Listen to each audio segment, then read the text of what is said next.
Hi everybody, my name is Avan Porta. I'm a customer engineer at Buoyant. In this session, I'll focus on how Linkerd supports multi-cluster setups and how to reduce complexity using GitOps with Argo CD. Many organizations start their Kubernetes journey with a single cluster. In the early stages this is perfect. It keeps operations simple with only one control plane, a single network to configure, and one place to monitor. Also, communication between microservices are handled natively by Kubernetes, which additionally reduce the complexity. However, as the size of the team and the number of workloads increase, this simplicity is outweighed by the emerging risks. In fact, a single cluster is also a single point of failure. If the cluster has an outage, all your applications will become unavailable. You also run into challenges, things like high latency for globally distributed users, meeting regulations that prevent data from leaving a specific geographical location, and Kubernetes limitation that, for example, version 1.33 support up to 5,000 nodes and 300,000 containers. And finally, conflict between business user applications and even environment running in the same cluster and competing to use the same resources. Finally, a single gigantic cluster becomes a liability.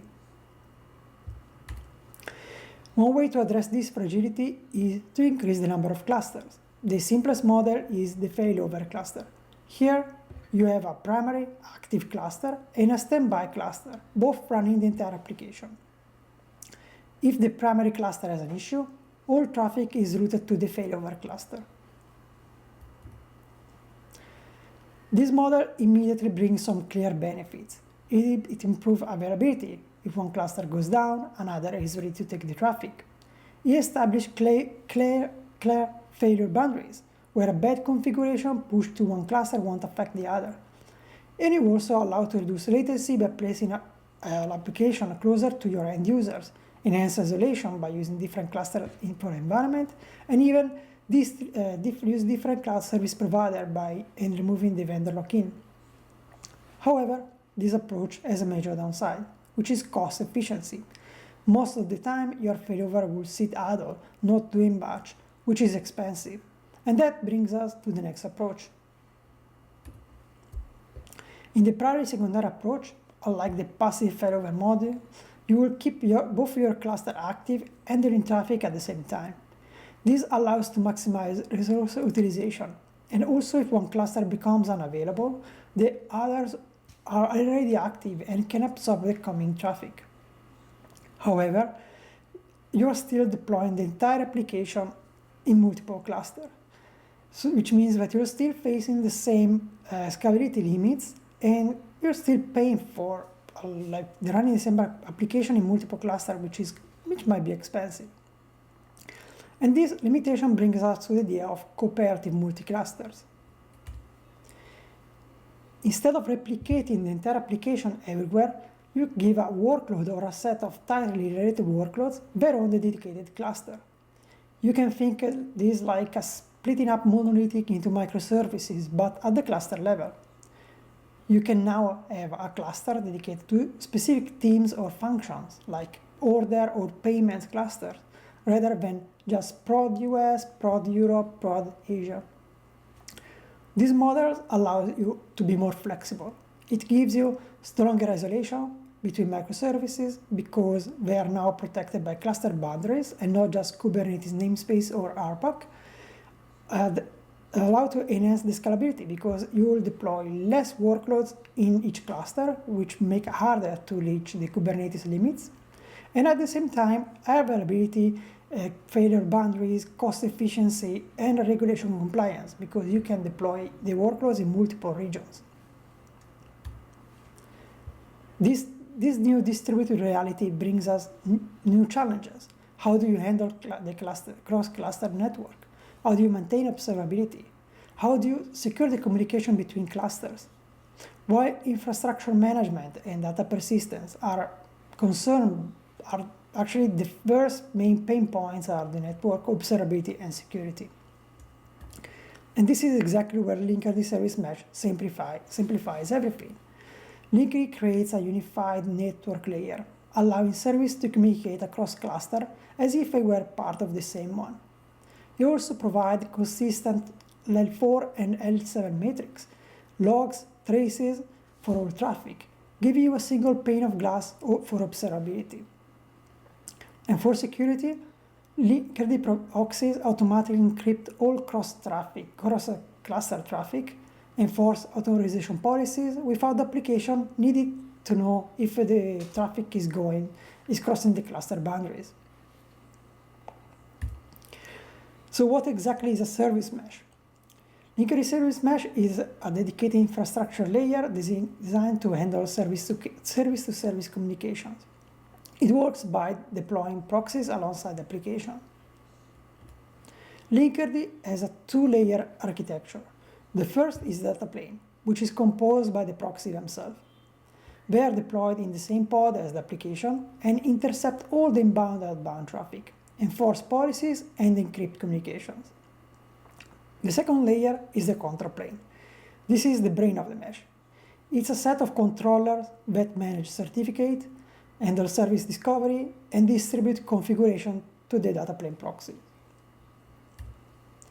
Linkerd offers different multi-cluster solutions to fit a wide range of use cases. These are hierarchical, flat, and federated. Hierarchical mode is when you can't establish direct pod-to-pod connectivity. It only requires that the gateway deployed in the destination cluster is reachable. Then you have flat mode, which requires basically direct connectivity between these clusters, allowing any pod in the source to connect to any pod in the destination cluster. Finally, federated mode.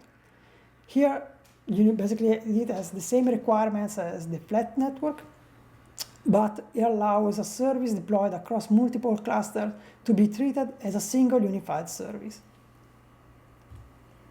Let's start with hierarchical model.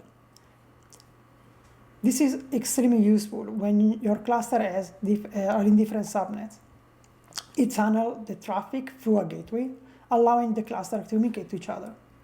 The disadvantage, though, is that this extra hop, basically because the traffic goes through the gateway, add an additional latency. And more importantly, the connection loses its original identity, which means that the server will see the request as coming from the gateway rather than the client.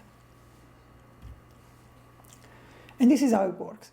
When you link two clusters, Linkerd creates a secret with the remote cluster credentials, then deploys a remote service mirror controller and a link resource in the local cluster. The link resource stores the information related to the remote cluster gateway IPs, ports, probes, as well as references to the mirrored service. The secret contains the token needed by the remote service mirror to authenticate against the Kubernetes API in the remote cluster, along with its endpoint. The remote service mirror then will look for services in the remote cluster that have a specific label, and when it finds one, it creates the mirrored service in the local cluster, and it keeps up to date, or deletes it if no longer needed. Finally, the mirrored service. It will have its endpoint pointing to the remote gateway IPs. This ensures that when a pod sends a request to the mirrored service, the request is routed to the gateway in the remote cluster. The Linkerd proxy deployed alongside the gateway intercepts the request and forward to the destination pod. Next, we have the flat network model. This requires that your pod can connect directly to the pod in the remote cluster, and that the cluster use different sliders. The biggest benefit are in terms of performance and security. Because there is no gateway, we're going to be able to keep the original identity. But also, with one less hop, we reduce the latency. The flow is similar to the hierarchical model. We still have the remote service mirror that uses the credentials stored in the secret to watch the services with specific label in the remote cluster, and then the link resource. An important difference, other than the lack of gateway, is that the mirror service are created without static endpoint. Instead, the destination controller provides the actual remote pod IP to the client proxy during the service discovery process. The proxy then forwards the request directly to the destination pod. As you can see, because the request comes directly from the client, the destination proxy in the remote cluster sees the original identity. Now, with both hierarchical and flat models, we have one mirror service per remote cluster. A common approach to distribute traffic across all of them is to use Kubernetes HTTP root resources, where you define all mirror services as backends. Linkerd will distribute the request evenly across all of them, but there is a problem. If, for example, one backend is unavailable or is experiencing some slowness, then a percentage of requests will fail or become slow. This blind even distribution is not ideal, and this is why we introduced federated services in Linkerd 2.17. Instead of distributing the traffic blindly, this model uses the Linkerd proxy built-in exponential weighted moving average algorithm that allows the proxy to intelligently route the request to the backends based on real-time latency and queue depth. From an architectural point of view, you have the same components as a flat network model, with the addition of the local service mirror that watches for local services to add the federation, and instead of creating a mirror service for each cluster, now we have a single federated service. The result is that all members of the federation are treated as a single cluster agnostic service. You no longer need an HTTP route for load balancing. The proxy automatically load balances traffic across all members of the federation. So we'll see now how Linkerd enables multi-cluster communication, but how do we manage deploying applications across 10, 20, or even more clusters? Doing this manually is not an option. In fact, it's slow, error-prone, and leads to configuration drift. We need to automate it, and this is where GitOps tools like Flux, RancherFleet, or Argo comes in. These tools let you define your cluster configuration using custom resource definitions that reference specific Git repositories or mchart.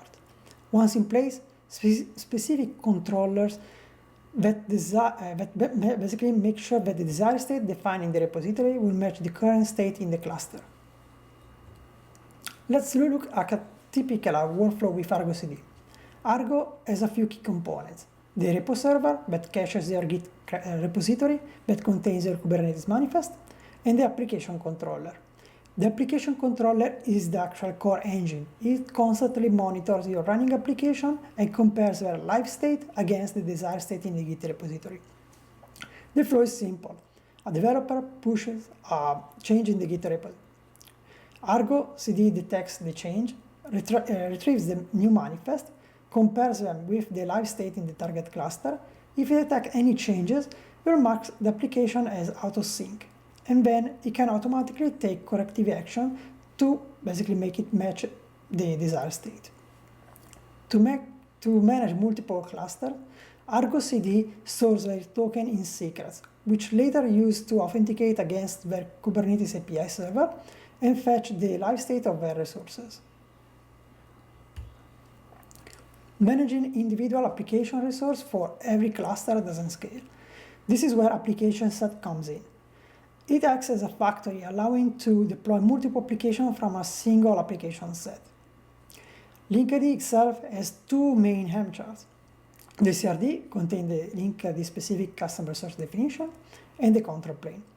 Instead of creating a single application for each one of them, targeting each cluster, you can create an application set targeting both with reference to both Helm charts in a single resource. And then once you deploy, the application set controller will make sure to create the related applications. While application set make it easy to deploy multiple applications with a single resource, the real power comes with generators. Generators let you programmatically target the different clusters. For example, the list generator targets a fixed list of clusters. Another option is to use the cluster generator, which use label selector, just like Kubernetes services, to automatically find all clusters with specific labels and deploy the application there. All these can also be managed using a single unified dashboard where you can see the status across all your clusters. Finally, getting started with Linkerd is very easy. You can install it using CLI, standard Helm chart, which are perfect for GitOps workflows, and for the most automated approach, the Linkerd operator. The operator can manage the entire lifecycle of the control plane and even handle rolling out updates to the data plane proxies automatically. That's it for this session. Thank you very much for your time.